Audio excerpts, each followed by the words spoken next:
If we could start with Russell, just what do you have on his foot at this point, and kind of what was that discussion to decide to hold him out of the second half?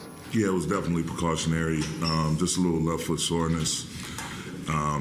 Flared up a little bit. He could have continued the game if we needed him to, but we just got the bodies we have available to us now. We didn't want to risk it, so just decided to hold him out, and then he'll be evaluated. We'll see how he feels in the morning.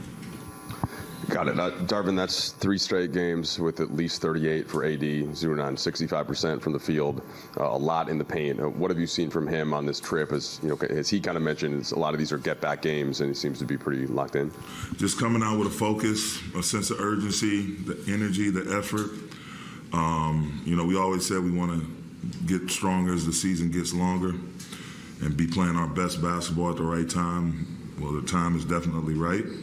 And everybody's in a good rhythm. And starting with him first and foremost, he understands wholeheartedly what we need him to do, and he's coming out and trying to do that, on an individual basis. But playing within himself, playing the game the right way, really not trying to force anything, and definitely not settling.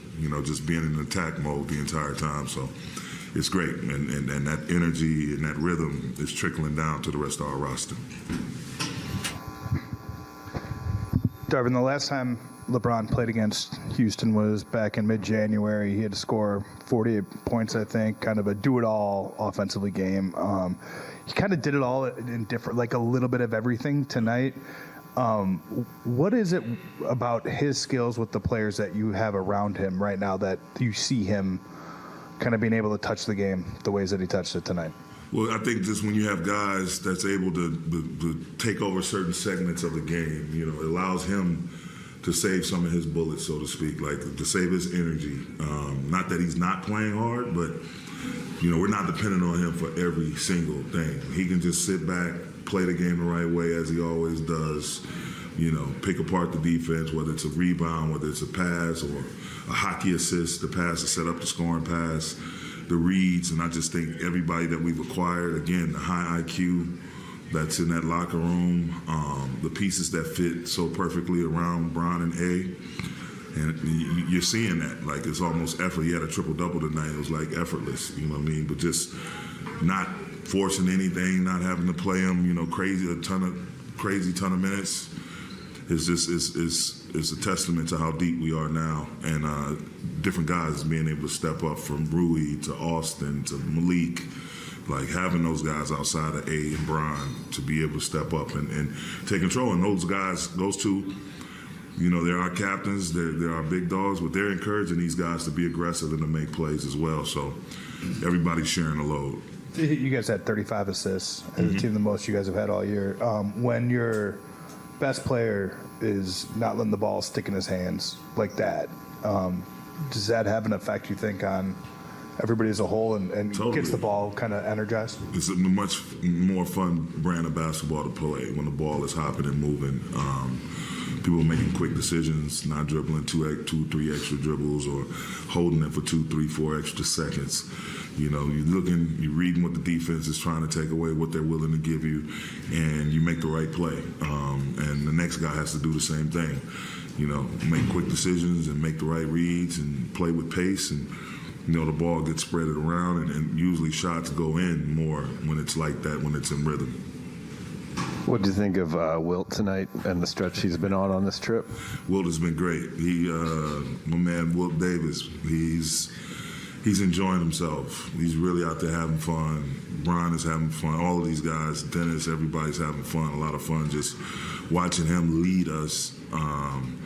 Again, not just so much getting the numbers, but how he's getting the numbers. Him being in attack mode, just playing downhill constantly toward the paint, toward the rim, living in the paint, being the main catalyst that's getting us to the bonus from quarter to quarter. And again, 12 free throws tonight. So that's indicative of how aggressive he's been and aggressive he was, particularly tonight. And we expect him to continue that. I'll keep it simple like Dave, too.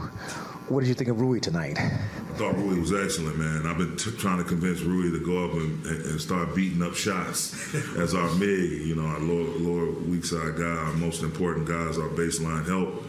And a couple times he kind of whiffed and just got caught in an awkward position. But I'm like, dude, as big, strong, athletic as he is, with two really good hands, both offensively and defensively, he has great hands.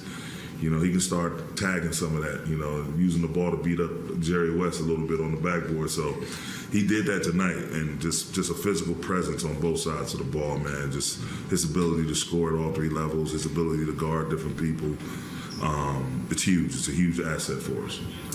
Just to follow up on Rui, you tie a little bit of his kind of re-emergence here with LeBron coming back and the way that those guys work together, and sort of LeBron unlocking some things and making the game easy as well. Yeah, he doesn't have the pressure on him to do anything other than just go out and play free, just go out and play freely, and they're constantly talking to him, encouraging him. Both Bron and AD, just all of these guys up and down the roster, they want to see each other do well. They love it when a guy has it going, as Rui had a huge segment for us in this game tonight. And just that positive spirit, that positive energy, supporting one another, everybody supporting one another in that locker room. And you're seeing it. You're seeing the fruits of it on the court. Thanks, Coach. Thank you.